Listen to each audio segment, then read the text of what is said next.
नमस्कार, मैं डॉक्टर अजय भांबी और आज हम बताने जा रहे हैं तुला राशि यानी लिब्रा राशि और बृहस्पति के अगले 12 वर्ष।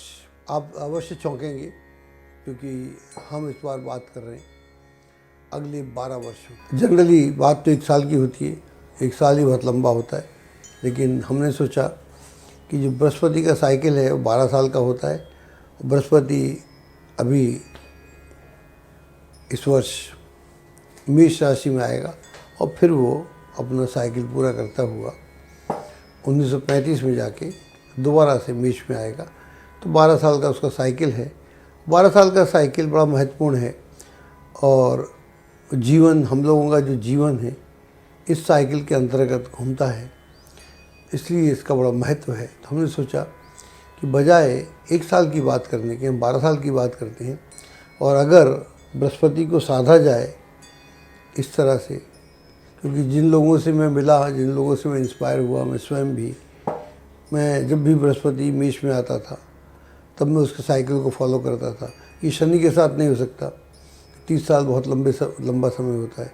राहु के साथ हो सकता है, छोटे ग्रहों में पता नहीं चलता। तो बृहस्पति एक ऐसा पॉइंट है जिसको हम आधार मान सकते हैं। 12 साल बीत ही जाते हैं, 12 साल में परिवर्तन होता है। अगर आज बच्चा पैदा हो तो 12 साल में तो इंडिपेंडेंट हो जाता है, अपने सारे काम करने लगता है।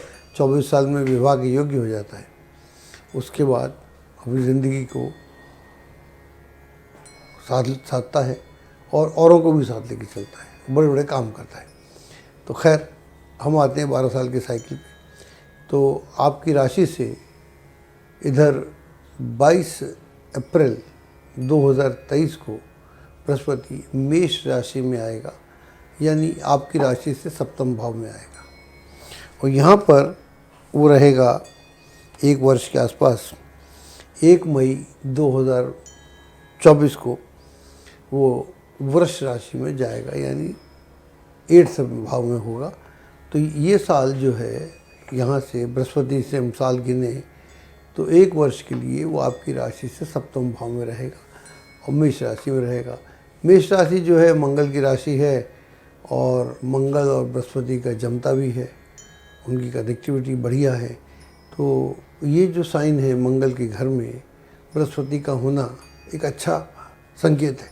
बृहस्पति के घर में मंगल का होना एक अच्छा संकेत है और इसका तात्पर्य ये हुआ, सप्तम भाव जो होता है वो होता है डे टू डे परस्यूट्स का होता है, कॉन्टैक्ट का होता है, पार्टनरशिप का होता है, विवाह का होता है, कुछ हद तक प्रेम संबंधों का होता है और नए कामों का होता है, यात्राओं का होता है, विदेश जाने का होता है। सो बहुत सारे नए काम कर सकते हैं हम। तो यह एक, जब बृहस्पति सप्तम में होगा तो जाहिर है ये आपकी राशि को देखेगा, तो उससे आपको बल मिलेगा, आत्मविश्वास में वृद्धि होगी। तो यह एक ऐसा समय है जिसका बेहतरीन रूप से आप लाभ उठा सकते हैं। यहाँ पर एक अतिशय बल होता है, अतिशय कॉन्फिडेंस होता है। एक आपको मालूम होता है कि आप क्या करने वाले हैं और क्यों करने वाले हैं।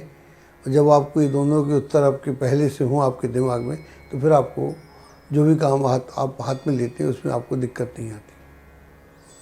कई उलझने हैं जो इस वर्ष आपकी इस पूरे दौरान में अप्रैल से मई तक उलझने हल होंगी और जो समस्याएं बीच में दिक्कत दे रही थी उनसे आपको निजात प्राप्त होगी, मुक्ति प्राप्त होगी। आपकी कॉन्फिडेंस में वृद्धि होगी, यात्राओं का सिलसिला होगा, नए लोगों से भेंट मुलाकात होगी। ये सारे जो कार्य हैं इनको आप बहुत सुचारू से बढ़ सकते हैं और इसका आप लाभ उठाएंगे तो आपके लिए जीवन में आगे की यात्रा बहुत आसान हो जाएगी। इधर 1 मई 2024 को बृहस्पति आपकी राशि से अष्टम भाव में जाएगा, यानी टॉरस में जाएगा, वृष में जाएगा। वहाँ पर रहेगा ये 14 फरवरी 2025 तक। तो ये जो अगला वर्ष है जहाँ ये अष्टम भाव में रहेगा, तो अष्टम भाव जो होता है उसको शास्त्र में जितने ऋषिगण हुए या उसके बाद के विद्वान हुए उन्होंने बहुत अच्छा नहीं माना गोचर को।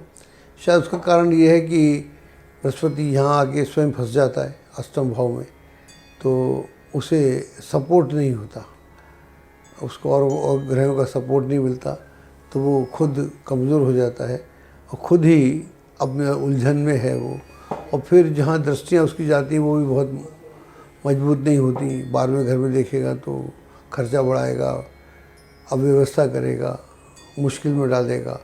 दूसरे भाव में देखेगा तो इनकम तो करेगा लेकिन कितनी करेगा। और फिर वो चौथा भाव में जाएगा तो उसकी जो पंचम, नवम और सप्तम दृष्टियाँ हैं, दृष्टियाँ उतनी मजबूत नहीं होती क्योंकि वो खुद ही वीक है। तो इस कारण से शायद बोलते हैं वो लोग कि ये जो स्थिति है बहुत सुखद नहीं है। तो यहाँ पर अपने अपने जो चाल है उसको स्लो कर देना चाहिए, रिस्क नहीं लेने चाहिए, और जो कार्य जिसमें जानकारी ना हो, इन्वेस्टमेंट संबंधी या जोखिम संबंधी, उनमें हाथ नहीं डालना चाहिए क्योंकि ऐसा करने से आपको दिक्कत आ सकती है, आपको मुश्किल हो सकती है। तो यह आप थोड़ा ध्यान रखेंगे तो आपके लिए बहुत अच्छा रहेगा। अब हम बात कर रहे थे बृहस्पति की, लेकिन यहाँ से एक बड़ी विचित्र घटना जो आकाश में हो रही है उसका उसकी आपको जानकारी रहे तो अच्छा रहेगा। बाद में तो जानकारियाँ होती रहती हैं, लेकिन हमारा यहाँ पर उद्देश्य है कि समय से पहले जानकारी हो। ज्योतिष जो है भविष्य का विषय है, तो भविष्य की बात करता है, तो उसको भविष्य की बात वर्तमान में करे तब तो ज्योतिष है, वरना घटना घटने के बाद तो उस करने का फ़ायदा कोई नहीं। तो यहाँ से बृहस्पति जो है अतिचारी होगा। अतिचारी होगा, आप देखें खुद भी, वो भाग रहा है, एक घर में है कुछ समय के लिए, भाग रहा है, दूसरे में जा रहा है, फिर वापस आ रहा है, फिर भाग रहा है, फिर वापस आ रहा है।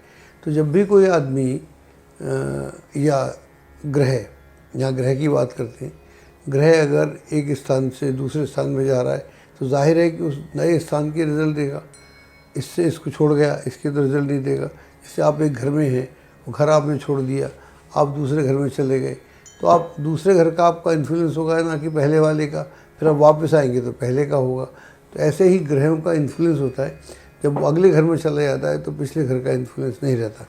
तो यहाँ से बृहस्पति का जो मूवमेंट है ये बहुत ही अप्रत्याशित है, ऐसा नहीं होता। हमारा कई वर्षों का अनुभव है, ऐसा नहीं देखा हमने। 14 फरवरी 2025 को मिथुन में प्रवेश करता है। वहाँ इसको मिथुन में 1 वर्ष रहना चाहिए, जैसे पहली 2 राशि में रहा। ऐसा ना करके ये जो बृहस्पति जो है 18 अक्टूबर 2025 को मात्र 5 महीने के बाद कर्क में चला जाता है। तो क्या हुआ, आपकी राशि से हम बात करें, जो मिथुन में गया इधर मई 2025 में, तो ये आपके 9th भाव में गया, और सून आफ्टर ये 18 अक्टूबर को ये चला गया कर्क में, और फिर ये मिथुन में वापस आ जाता है 5 दिसंबर 2025 को। तो आप ये देखिएगा कि साल भर से भी कम समय में ये 2 राशि, एक राशि टप गया फिर वापस आ गया। इसका मतलब ये हुआ, पहले आपकी दृष्टि से देखते, आपकी राशि से देखते, जब ये मिथुन में है during what ever time it is, वो टाइम आपके लिए अच्छा है। मिथुन में हुआ तो यानी ये 9th हाउस में हो गया। 9th हाउस को बोलते हैं भाग्य, भाग्य से जुड़े जो भी भाग्य, सब कुछ भाग्य से जुड़ा हुआ है। नौकरी भी है, व्यवसाय भी है, प्रतिष्ठा भी है, परिवार भी है, बच्चे भी हैं, और इनकम भी है, सम्मान भी है, जो भी हम देखें, ट्रैवल भी है, साख भी है, धन धान्य भी है। तो भाग्य में तो हर चीज़ आ जाती है। तो भाग्य वाला जो आपका एलिमेंट है उसमें बेहतर होगा, उसमें आपको बहुत अच्छी स्थितियाँ आपको देखने को मिलेंगी, और जो भी आपके महत्वपूर्ण कार्य हैं वो आसानी से बनने लगेंगे, और आपकी प्रतिष्ठा में वृद्धि होगी, यात्राएं होंगी, देश विदेश के लोगों से मेल जोल होगा। ये मेल जोल आपकी इच्छाओं की पूर्ति भी करेगा। इसके तुरंत बाद जब ये कर्क में आता है, यानी वहाँ से आपके लिए 10th हाउस में हो गया, तो आपके लिए ये भी अच्छा है। दुनिया के लहजे से, दुनिया के तरीके से ये क्या करेगा, ये कभी हम अलग वीडियो में बताएंगे, क्योंकि पिछली बार 2018 से लेकर 2022 तक ये अतिचारी रहा था कई राशियों में। तब 4 राशियों में था, इस बार 8 राशियों में है। तब कोरोना भी हुआ था, बहुत सारी अव्यवस्थाएँ हुई थी, आपने देखा होगा, आपको सब याद होगा। सिलेंडर के बिना लोग मर गए, हॉस्पिटल में जाके मर गए, बिना जाके मर गए, दोनों स्थितियाँ आपने देखी। ऐसा तांडव देखा आपने जब देखा नहीं होगा, लाशों का तांडव देखा, क्या क्या नहीं देखा। ऐसा घर कोई नहीं मिलता जहाँ पर मौत ना हुई हो। तो एक अलग स्थिति थी। अब ऐसा तो नहीं होगा, मुझे देखूंगा तो मैं बताऊंगा क्या होगा इस दुनिया में। लेकिन जहाँ तक आपकी राशि से ताल्लुक़ है, संबंध है, वहाँ पर I don't see any havoc. General होता है तो अलग है। जैसे मैं कई बार बोलता हूँ अगर छत गिर पड़े तो फिर मेरा क्या सबका क्या होगा, किसी का जो होगा सबका एक सा होगा, वो तो अलग है। लेकिन जनरली स्पीकिंग ऐसा मुझे लगता नहीं है। इसके बाद में क्या करता है ये, इधर दिसंबर 25 को तो ये मिथुन में दोबारा से आ गया।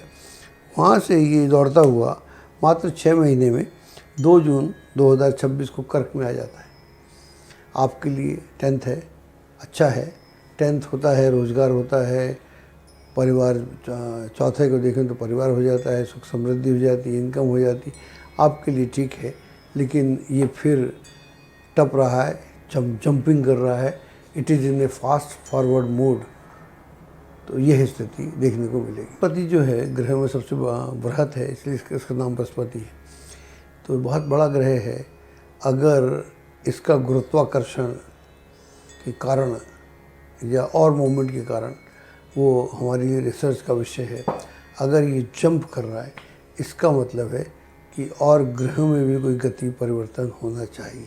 लेकिन ये रिसर्च का विषय, जब तक मैं पूरा देख नहीं लेता तो मैं बोलना नहीं पसंद करूँगा। मैं साइंस का विद्यार्थी रहा हूँ तो मेरे लिए उचित नहीं है मैं कुछ भी बोल दूँ।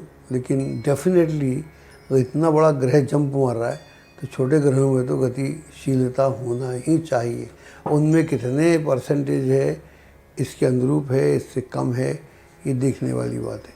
जब भी इस तरह के परिवर्तन आकाश में होते हैं तो फिर हम एक युग परिवर्तन जो होता है उसमें बहुत सारे नए परिवर्तन होना शुरू हो जाते हैं।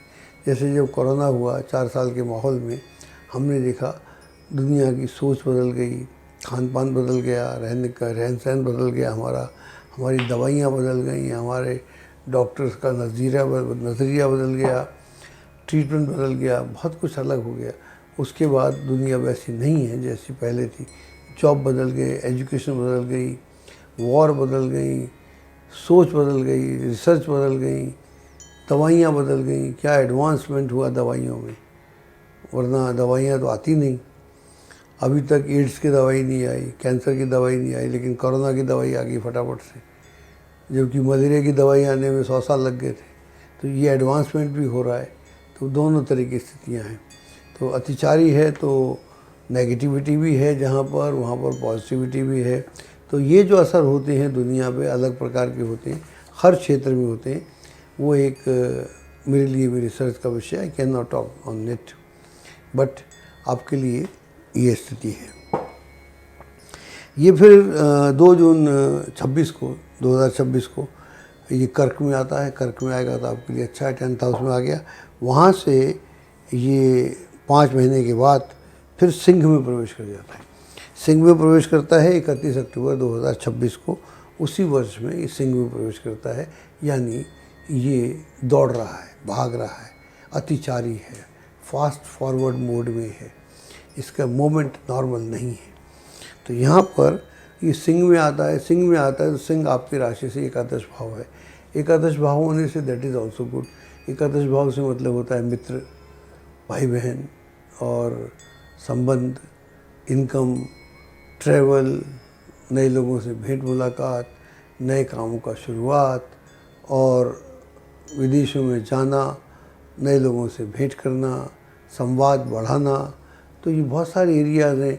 इच्छाओं की पूर्ति करना, घर में रेनोवेट करना, नया घर खरीदना, वाहन खरीदना, सुख समृद्धि पे खर्च करना। तो ये जो सारी स्थितियां हैं, बच्चों को अच्छे एजुकेशन में भेजना, विदेशों में जहाँ आप कभी खुद के लिए सोचा करते थे वहाँ बच्चों को भेजना।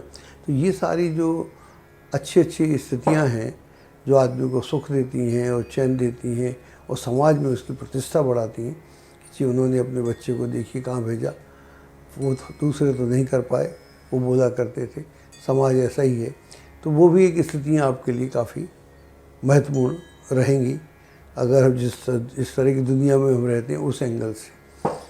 मेरे एंगल से तो ठीक है, लेकिन दुनिया के एंगल से अलग है। मेरे एंगल से इसलिए ठीक है कि मैं आध्यात्मिक किस्म का आदमी हूँ, तो वहाँ फ़र्क नहीं पड़ता।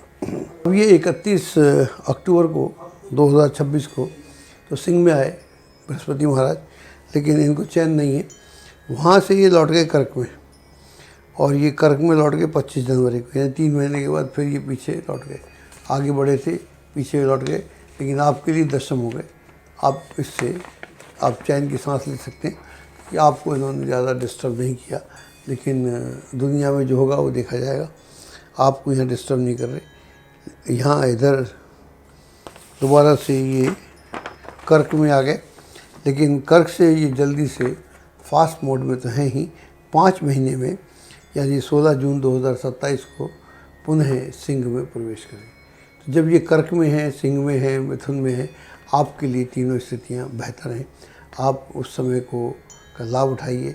अभी से ऐसी योजना बनाइए कि आप ऐसा कुछ कर रहे हों, उस योजना को आप कैसे अमल में ला सकते हैं, जैसा करने के लिए आपके सुखद स्थिति है। उसके बाद में अब ये इनको लगता है कि अब मैं बहुत रह लिया सिंह में और कर्क में, अब मुझे आगे मूव करना चाहिए। तो ये 26 नवंबर 2027 को मात्र 5 महीनों के बाद कन्या में प्रवेश कर जाते हैं। कन्या यानी 12th हाउस, आपका ये 12th हाउस है। यहाँ पर ये रहने वाले हैं 3 महीने और फिर वक्री हो जाएंगे। वक्री होके ये 28 फरवरी 2028 को सिंह में आ जाएंगे। लेकिन जितने 3 महीने ये जब तुला में इसमें कन्या में रहेंगे, तो आप ध्यान रखिएगा, ये लॉस का समय होता है, व्यर्थ की चिंताओं का समय होता है, झगड़े फसाद का समय होता है, और वेस्ट ऑफ मनी होता है, एफर्ट्स होता है, और फालतू की यात्राएं हो जाती हैं, झगड़े फसाद भी हो जाते हैं। तो इसमें आपको ध्यान रखने की आवश्यकता है। फिर ये सिंह में आ जाते हैं, वहाँ पर ये फिर 5 महीने रहते हैं। सिंह में आएंगे तो 11th है, आपके लिए बहुत अच्छा है। तो ये सिंह में 28 फरवरी 2028 को आते हैं। वहाँ से ये दोबारा कन्या में आएंगे 12th में, आपके लिए वो 24 जुलाई 2028 को। लेकिन 5 महीने का आपको लीज मिल जाएगी जब ये आपके लिए 11th में रहेंगे। तो जो भी आपके रुके हुए कार्य हैं उनको आप निपटा लें, क्योंकि ये दोबारा से फिर इस स्थिति में आएंगे नहीं। तो इसका आप लाभ उठाइए। और फिर ये 24 जुलाई 2028 को कन्या में प्रवेश करेंगे। वहाँ से कन्या से ये कन्या में लगातार रहेंगे 26 दिसंबर 2028 तक, यानी अगले 5 महीने जुलाई से दिसंबर तक 2028 ये कन्या में रहेंगे। ये समय नाजुक है। इस समय को कि नज़ाकत को समझते हुए आपको अपने कार्यकलापों को अमल में लाना चाहिए, अन्यथा आपके लिए ये पीरियड महंगा भी पड़ सकता है। उसके बाद ये 3 महीने के अंतर से ही दोबारा से इनको चैन नहीं है, मैं देख पा रहा हूँ। ये वक्री होते तो पीछे आते हैं। 29 मार्च 2029 को ये पुनः कन्या में आ जाएंगे, और वहाँ कन्या में आएंगे तो जैसा मैंने बोला आपके लिए वो ज़्यादा ठीक नहीं है। लेकिन जब ये तुला में होंगे उस समय आपके लिए अच्छा है, क्योंकि आपकी तो राशि तुला है, तो उसके लिए आपको दिक्कत वाली बात नहीं है।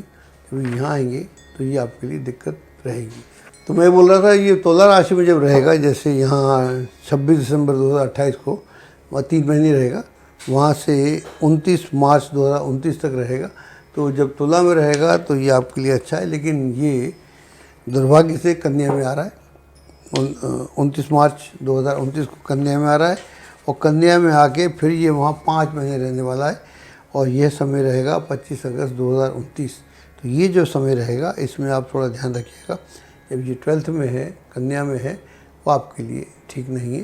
तुला में है तो आपको दिक्कत नहीं है। 25 अगस्त 2029 को तुला में आएगा और वहाँ 5 महीने रहेगा। लेकिन अब इसके वापस जाने के चांस मुझे कम नज़र आ रहे हैं। अभी वापस नहीं जाएगा। वहाँ से 5 महीने से वहाँ लगन में मतलब राशि में आ जाएगा। लगन में तो नहीं आएगा, राशि में आएगा तो आपको बल देगा, हिम्मत देगा, कॉन्फिडेंस देगा, नए काम करने की क्षमता देगा, नए विचार देगा, नए लोगों से भेंट मुलाकात कराएगा और यात्राएं भी कराएगा।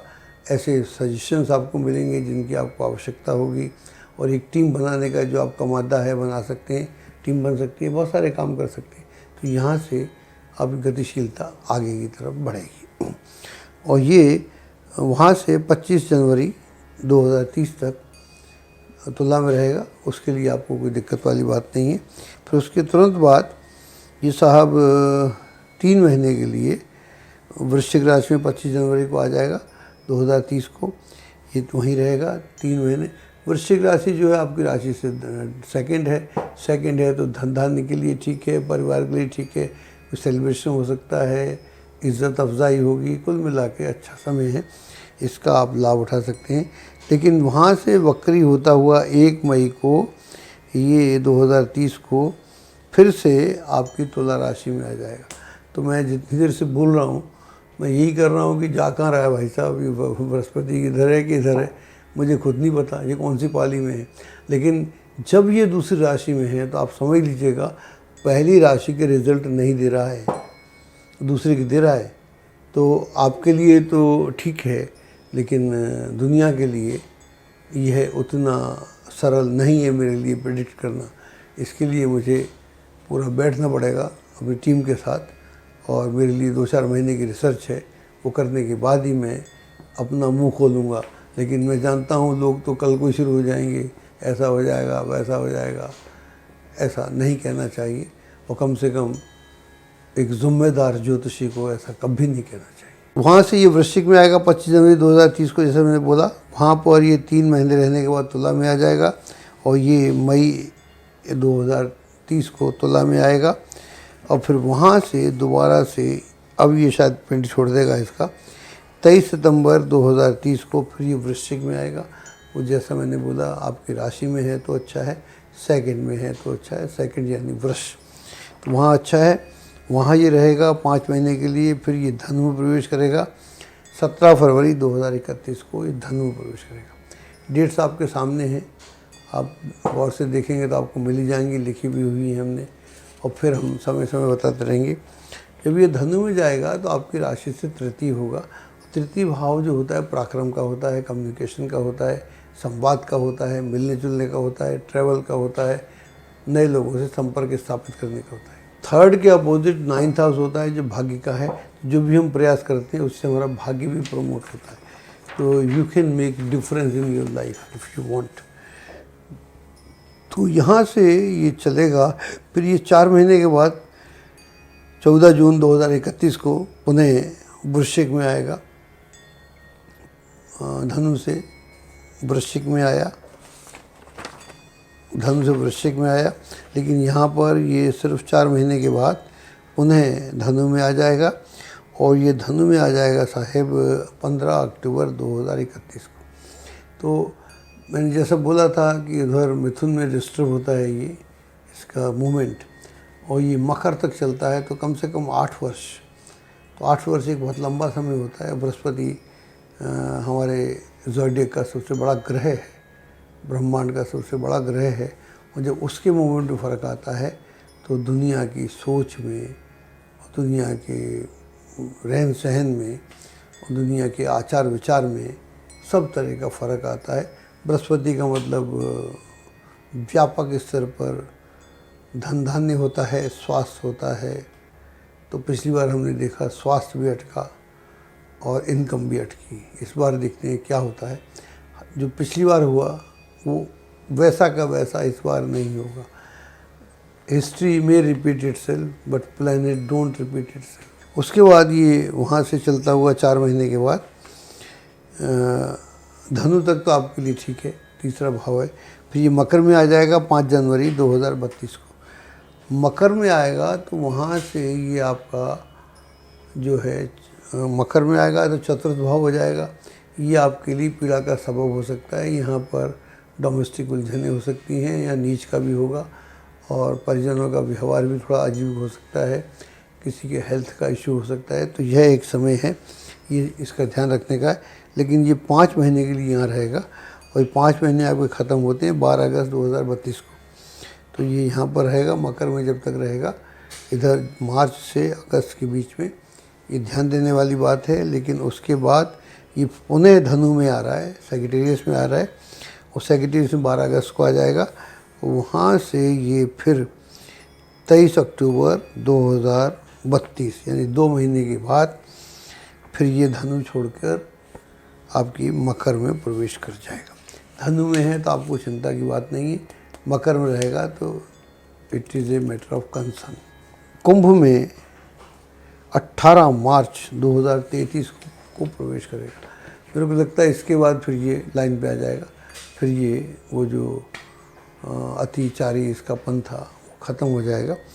यहाँ कुंभ में आ जाएगा। कुंभ में आएगा तो आपकी राशि से पंचम साइन है, क्रिएशन का साइन है, कुंभ का मेला लगेगा, बहुत सारे शुभ कार्य होंगे, धार्मिक कार्य भी होंगे, इनका आप खूब लाभ उठाएं। तो ये समय आपके लिए बहुत ही बेहतरीन समय है। और जो लोग विजडम के क्षेत्र से हैं, क्रिएशन के क्षेत्र से हैं, सृजन के क्षेत्र से हैं, वो अपने को एक नए तरीके से, फिल्म से हैं या फैशन से हैं या जो भी क्रिएटिव फील्ड होते हैं, टीवी से, इवन ज्योतिष से हैं, तो आप कुछ अच्छा रिसर्च कर सकते हैं। फिर वहाँ कुंभ से फिर कुंभ में रहेगा और पूरे वर्ष रहेगा। 28 मार्च 2034 तक ये कुंभ में रहेगा और ये आपके लिए बेहतरीन समय है। इसका आप जितना भरपूर लाभ उठाना चाहें उठा सकते हैं। लेकिन अब ये सीधा हो गया है, अब ये राशि में जंप नहीं मार रहा आगे पीछे। तो मैं जैसे एग्जांपल देता हूँ, ऐसा कह सकते हैं कि आपने कोई काम शुरू किया, आप कोई काम शुरू कर रहे हैं, तो आप 2 घर बनवा रहे हैं मान लीजिए, वो अलग अलग शहर में हैं। पहले आप इस शहर में आए, आपने इसको शुरू करा दिया, काफ़ी कुछ कर दिया, फिर आपको याद आए करे वो अगले शहर में तो कुछ शुरू किया ही नहीं मैंने, वहाँ की डेट तो चली गई, तो आपने वहाँ चले गए, आप वहाँ शुरू करा दिया, यहाँ लोगों को बोल दिया चला भाई तुम अपना सिस्टम। अब वो कैसे चलाते हैं, आप होते तो आप क्या कैसे चलाते आप समझ सकते हैं।